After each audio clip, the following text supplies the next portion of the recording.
Today is Wednesday, December 3rd. We're talking about President Trump's latest controversial pardon, this time for a foreign leader convicted of flooding the U.S. with drugs. Also, we'll tell you where ICE is heading next, as the latest immigration crackdown focuses on people from one particular country. Plus, a surprise boost for so-called Trump accounts for kids, a first-of-its-kind lawsuit pitting one American city against ultra-processed foods, and a Netflix show that's breaking records and moving to the big screen. Those stories and even more news coming up.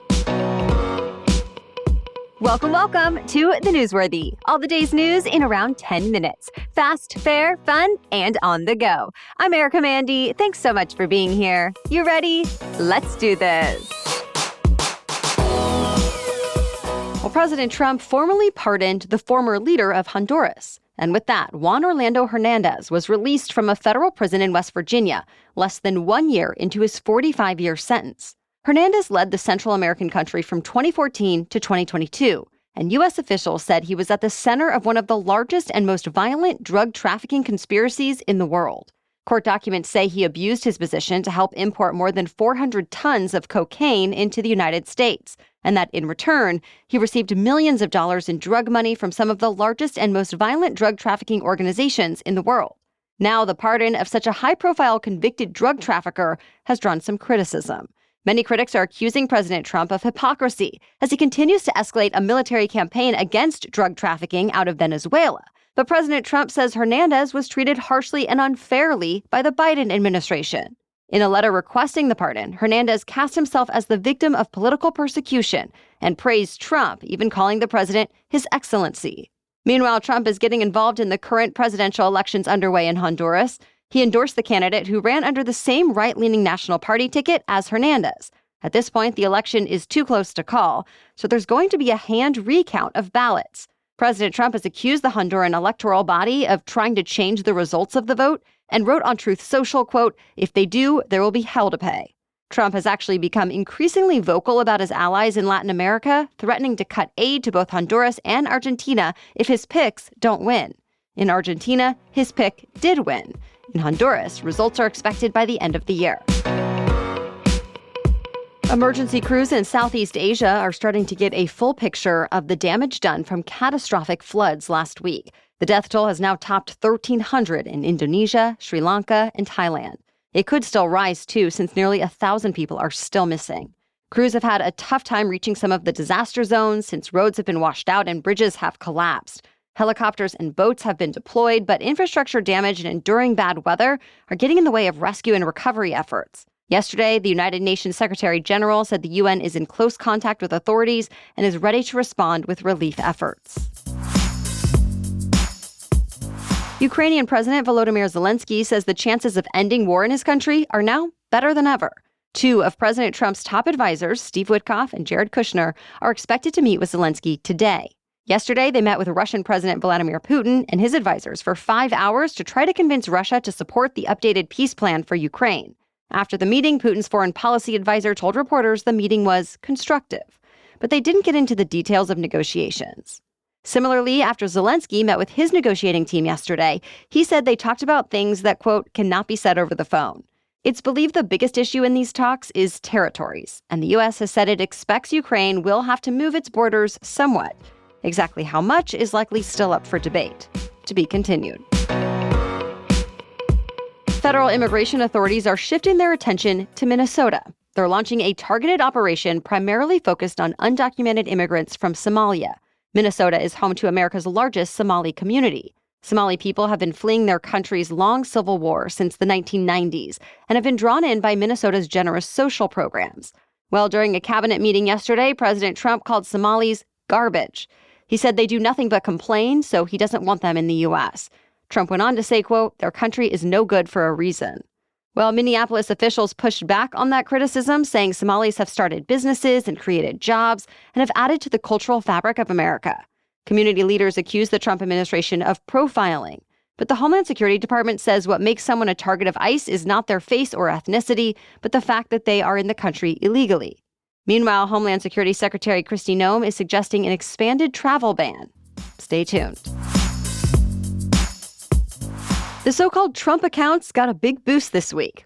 Remember, because of the tax bill President Trump signed earlier this year, the U.S. Treasury will deposit $1,000 into investment accounts for all children born between 2025 and 2028. Outside contributions will be allowed too. And now, entrepreneur Michael Dell and his wife Susan Dell say they'll deposit another $250 into investment accounts of 25 million more American children. That amounts to a $6.3 billion donation. The Dell's contribution will go to kids even born before 2025. In fact, those eligible are children 10 or younger who live in zip codes where the median family's income is $150,000 or less, though it's not clear yet how families will be able to claim it. The official Trump accounts are expected to open on the 4th of July next year. At this point, though, there aren't exact details about how they'll work. What we do know is that the money in these investment accounts will become available when the kids turn 18 and can be used toward education, job training, a first home, or starting a business. President Trump says he'll also make a personal contribution toward this effort. We have more news for you still coming up, but first, a quick break for our sponsor. When I think about the gifts I use all year long, one that always comes to mind is my Quince carry-on suitcase. I've taken it on so many trips now. It's sleek, lightweight, rolls so smoothly, and has convenient compression straps that help to fit everything without feeling bulky. It's the kind of travel upgrade that just makes every trip easier. That's what I love about Quince. Everything feels intentionally designed, and you can get it at prices that actually make sense. Whether it's their travel pieces, their Mongolian cashmere, washable silk, tailored denim, or outerwear, the quality is great without the luxury markup. And because Quince also has beautiful options for home, bedding, accessories, and gifts, it really is a one-stop shop for holiday shopping. Quince makes it easy to have a gift that's practical, beautiful, and built to last. Find gifts so good you'll want to keep them with Quince. Go to quince.com/newsworthy for free shipping on your order and 365-day returns. Now available in Canada, too. That's QUINCE.com/newsworthy to get free shipping and 365-day returns. Quince.com/newsworthy. Now back to the news. Tennessee voters turned out this week for a special U.S. House race. And last night, the President Trump-backed candidate claimed victory. Republican combat veteran Matt Van Epps will now be replacing Congressman Mark Green, who retired earlier this year. It actually was a closer race than past elections that were even more solidly Republican. Outside groups spent nearly $7 million on the race. Van Epps not only had the endorsement of Trump, but also House Speaker Mike Johnson, Tennessee Governor Bill Lee, and more. Whereas his Democratic challenger had support from high-profile Dems like former Vice Presidents Al Gore and Kamala Harris. Now, both sides say they'll be taking lessons from this race as they start preparing for next year's midterms. President Trump is utilizing his social media platform, Truth Social, even more than usual this week. It seems he was doing the most posting late Monday night. From 9 p.m. Monday to 12 a.m. Tuesday, he made about 160 posts, meaning he was broadcasting his views at a rate of nearly a post per minute. During the posting spree, he shared messages about what he sees as his accomplishments, videos created with AI, criticism of political rivals, and conspiracy theories. For example, he shared the theory that Congresswoman Nancy Pelosi planned the January 6th Capitol riot, and the idea that former First Lady Michelle Obama was signing presidential pardons on former President Biden's behalf. There's no known evidence of either. The posts continued after midnight, too, and lasted until the morning. This wasn't Trump's record for most posts in a day, but it came close. Just before 6 a.m., the president posted about the platform he helped to create, saying, quote, "Truth Social is the best. There is nothing even close." The city of San Francisco is now suing food makers over ultra-processed products. This marks the first lawsuit of its kind. Specifically, the city attorney sued 10 companies that make some of the country's most popular foods and drinks. Think Kraft Heinz, General Mills, Nestle, Coca-Cola, PepsiCo, and more. The lawsuit accuses the companies of knowingly sickening people with addictive and harmful products, and it's seeking damages for the costs local governments bear for treating people who have become less healthy because of them. None of the companies have commented about this lawsuit, but a trade group that represents many of them says manufacturers already meet the FDA's rigorous standards. It also pointed out how there's no agreed-upon scientific definition of an ultra-processed food. Researchers generally apply the term to packaged snack foods, sweets, and soft drinks made using processing techniques, additives, and industrial ingredients. The researchers also say not all ultra-processed foods are nutritionally equal, as some yogurts and whole grain products might fit the description but still have many health benefits. The luxury fashion house Prada has just completed a takeover of longtime rival Versace.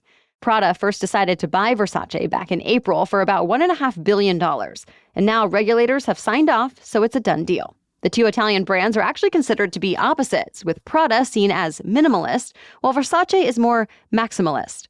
Well, like much of the luxury fashion industry, Versace's sales have suffered in recent years, whereas Prada seems to have weathered the shift in demand. Now Versace is going through a creative relaunch with Prada's heir at the helm. The final season of the show Stranger Things is making history on Netflix. When the first 4 episodes debuted last week, it was actually so popular that Netflix on TVs crashed for a few minutes. Still, nearly 60 million people ended up watching it. That broke the viewership record for the premiere week of any English-language show on Netflix. Stranger Things also became the only English-language show to have all 5 seasons in the top 10 on Netflix. The next 3 episodes of the final season will be released on Christmas Day. The 2-hour finale will come out on New Year's Eve, not only on the streaming platform, but also in 500 theaters nationwide. The creators say getting to see it on the big screen with good sound, high-quality picture, and fans filling the room feels like the perfect way to end the decade-long series. And by the way, there are already plans for a spin-off. Well, that's it for the main news today, so now it's time for Work Wednesday, when we break down one interesting career or work-related news story every Wednesday. But first, this episode is sponsored by Dose. Let's be honest, modern life can be rough on our bodies. Late nights, stress, processed foods, environmental elements. Your liver is working overtime to filter all that out. And when it's overworked, you can really feel it. Well, Dose for Your Liver is a clinically backed liver health supplement, and it's different from anything I've tried before. It's not a capsule or a powder. It's a daily 2-ounce liquid shot, and it tastes like fresh squeezed orange juice. My husband and I both really enjoy the taste, which makes it easy to make it part of your morning routine. Your liver is your body's filter. It processes everything you consume and can impact everything from energy production and digestion to fat metabolism and vitamin storage. Dose supports daily liver function so your liver can keep doing its job. Dose is even backed by 2 double-blind placebo-controlled studies showing its positive impact on liver enzyme levels. Ready to give your liver the support it deserves? Head to dosedaily.co/newsworthy or enter Newsworthy to get 35% off your first subscription. Your body does so much for you. Let's do something for it. That's Dose Daily, dosedaily.co/newsworthy for 35% off your first month's subscription. Now back to Work Wednesday. A lot more job descriptions now include being a social media influencer. Several companies are recruiting employees to create content about life at work. For example, Starbucks, Delta Airlines, Ulta Beauty, and Hugo Boss. For employers, the strategy helps them showcase their workplaces as happy ones and get some grassroots-like marketing out of their own staffers. For the employees, it's a chance to grow their resumes and access perks like work trips. There's one way in which it can get tricky, though. Posts usually have to be pre-approved and coordinated with the company's higher-ups. At places like Starbucks, baristas are still otherwise not allowed to post on the clock. In fact, some have lost their jobs over posts complaining about their shifts or customers. Corporate advisors say the key to making workplace influencers really work is if the employees don't sound too scripted and unbelievable, since the campaigns are supposed to feel authentic. But at least some of the new workplace influencers say their posts really are genuine and give a good feel of their work life, even if they come from a corporate prompt. Well, thank you so much for listening today and for sharing the show. We'll be back tomorrow with the latest news. Until then, have a great day.